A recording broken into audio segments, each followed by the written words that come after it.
you want 30 days filled with kettlebell workouts for free, check the first link in the description.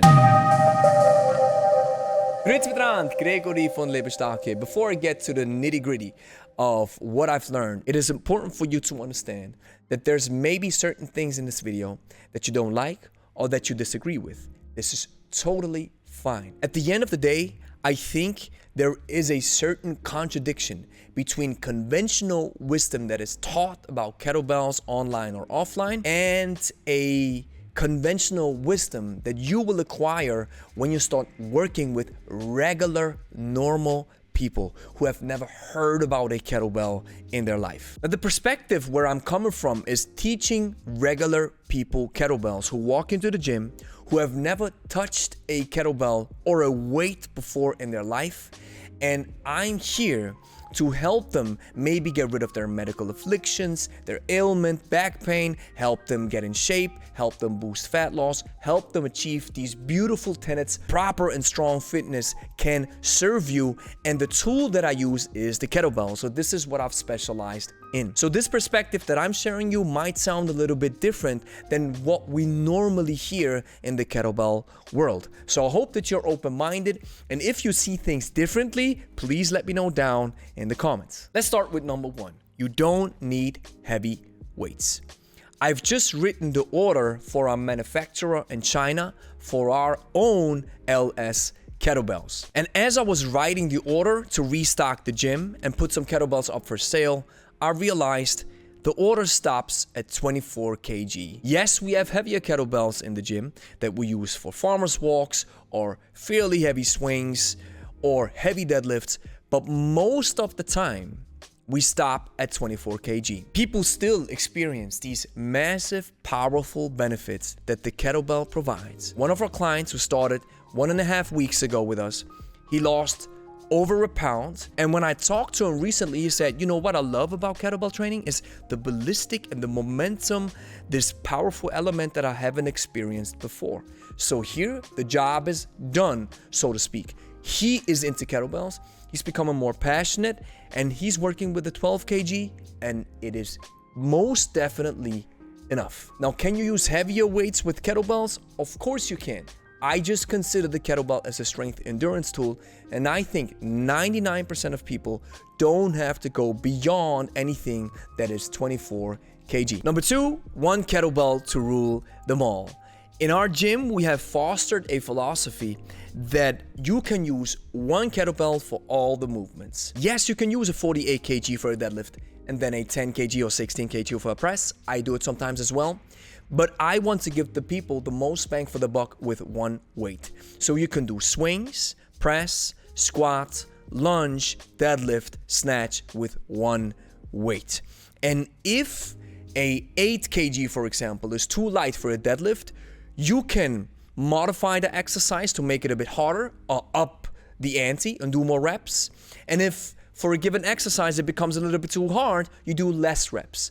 The idea is just to move the whole body. Keep in mind, if we talk from the perspective of 99% of people who just want to train regularly and exercise regularly and find something that is easy to use, I believe one kettlebell for the whole body is enough. Number three, most people make the same mistakes with kettlebells, and we have a host of videos on this channel that you can check out if you're looking for these particular mistakes. Most people fail to align their spine. They don't know what it means to keep the spine straight. Most people have problems with the hinge. Most people have problem with overhead extension. Most people have some kind of medical affliction. Most people have some kind of pain. Most people have trouble moving their knees. Most people do not understand what it means to do a proper goblet squat. Most people have different body types, which dictates the way their body moves, so certain exercises are maybe off the table or they have to do it completely differently. Most people crash their forearms when they clean and they snatch. So you are not alone if you make these mistakes. Sometimes we get so hung up on the fact that when we make a mistake or when something is off, that we are the only people who experience this. And the reason why I mentioned this point is to let you know you don't have to be scared. You can correct it. You just need the proper information. And this leads me to point number 4. Perfect form is not necessary and not important for regular people. Yes, there is a certain way of perfect form. Imagine there is, like when you drive a racetrack or Formula One, there is a given ideal line that you want to drive and that you try to follow. But we have a lot of wiggle room. The reason why I say this is sometimes people get so hung up on perfected form that they don't move on. What I like to say is people sacrifice regular exercise on the altar of perfect form. They think, ooh, the snatch is so crazy. It's the touted of the exercises. I'm not supposed to do it because I'm a beginner. Then people don't do it. They're scared. And then they don't reap any kind of benefits because they're so scared of the exercise. Yes, we have to understand that certain exercises need proper form, but it deviates because your body will dictate what perfect form looks like. If we try to mimic each other with different body types and different arm lengths, different leg lengths and whatever have you, different anthropometrics, we are doing ourselves a disservice. And what I see in the gym is when people do the hand-to-hand swing, for example, for most people it looks different. People swing differently, but they all have the benefits, they all have the passion, they all have the joy, and this is what counts. Number 5, proper information is still key. So even if I say that perfected form is kind of a myth to a certain extent, I still believe that you need the proper information. So let's check out this analogy. Let's imagine you visit New York City for the first time. So you head into the city, you land at the airport, you don't know nothing about the city, so you go out and all of a sudden you find yourself in a dark alley getting mugged. So then you go home and everybody's asking you, hey, how was New York City? And you're like, I don't like that city. I got mugged. Well, probably you went in the wrong alley because you didn't know that you were not supposed to go there. But with a tour guide who knows the city, you probably would have fared better. You would have seen beautiful spots of New York City, and now you'd be like, wow, I love the city. So that's the same thing with exercising. If you have a coach, he or she is supposed to be the tour guide that shows you how to do the exercise. At the end of the day, your body will dictate what it looks like, but you have to know how to incorporate an exercise. A quick example, for example, is the swing. If you don't understand how to do a swing, you, in 99% of cases, will only use your arms. Therefore, your arms will burn out, your hips don't get the work that they needed, so you will do the swing, but you won't do the swing the way it's supposed to be done. And then you won't like it. So a coach is supposed to tell you the arm-body connection, to keep the arm loose, to understand the hinge, to work with the hips. This is important stuff, but at the end of the day, it might look a little bit different. But as long as you have the proper information, you're good to go. Number 6, weight ranges. A lot of people always ask about the proper weight for kettlebells. I believe if you're a female, you can start with an 8 kg. If you are a male, you can start with a 12 kg. I believe most males will end up with 16, 20, 24 as their evergreen weights, and most females will end up with 8, 12, or 8, 10, 12 as their evergreen weights, or maybe 16 for hand-to-hand swings and stuff. Now, there's always deviations. There's always individual circumstances. Of course, maybe I just had a lady write to me. She's over 60 years old, and she said, you know what? I think an 8 kg is too heavy, so I started with a 6 kg, even though you said we have to start with an 8. I'm not saying you have to start with this type of weight. I'm just giving you from experience a general recommendation, because in the fitness industry, you always hear, well, it depends, but sometimes people need a general recommendation in order to get started. Now, maybe you need a lighter weight than an 8 kg as a female to get started. Maybe as a male, you start with a 16 already because the 12 is too easy.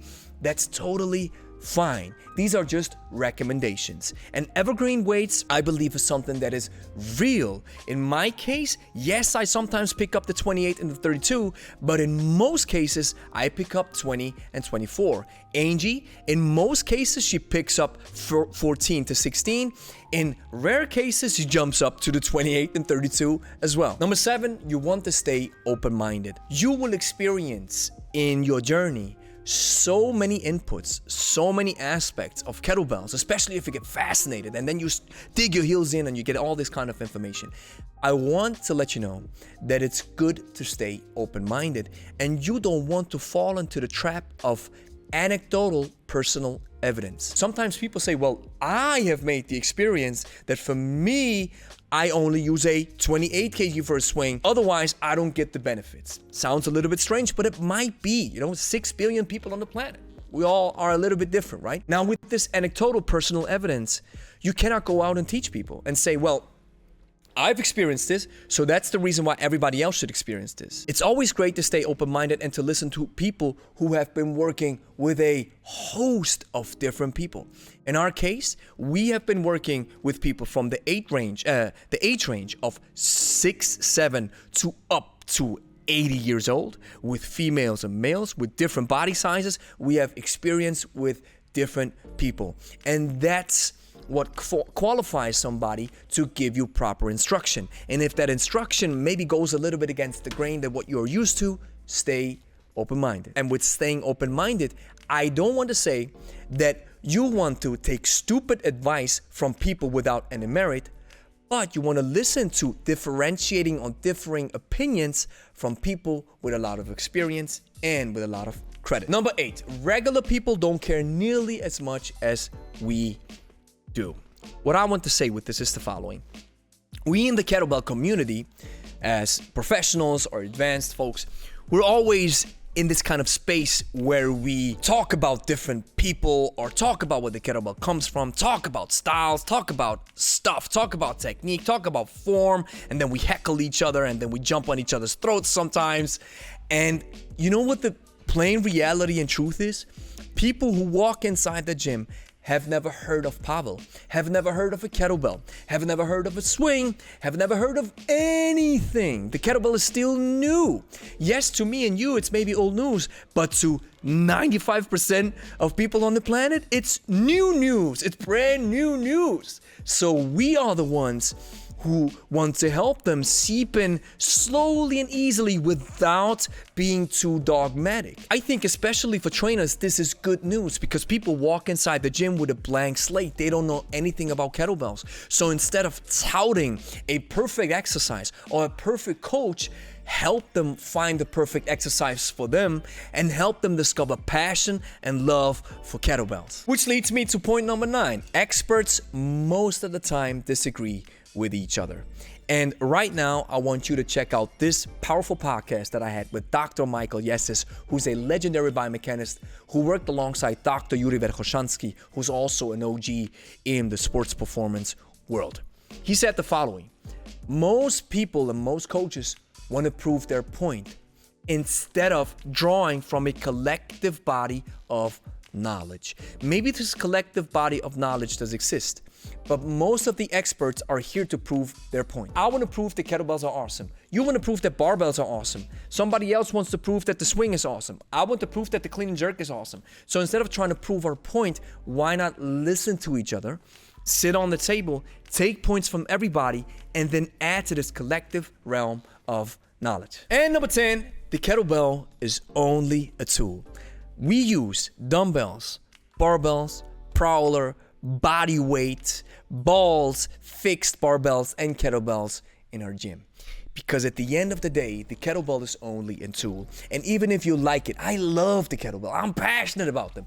But I intentionally want to detach my emotional self from this training tool. I want to hear everybody critique kettlebells because maybe somebody comes up with an aspect, with a point about the kettlebell that the kettlebell simply cannot do, and I thought it's able to do it, but now I had new understanding, new insights, and now I understand maybe the kettlebell's not made for this. So the kettlebell remains only a tool, and most people who walk inside the gym just discover this tool for the first time. I know I'm reiterating this point, but this is so important to know. It is not barbells versus kettlebells.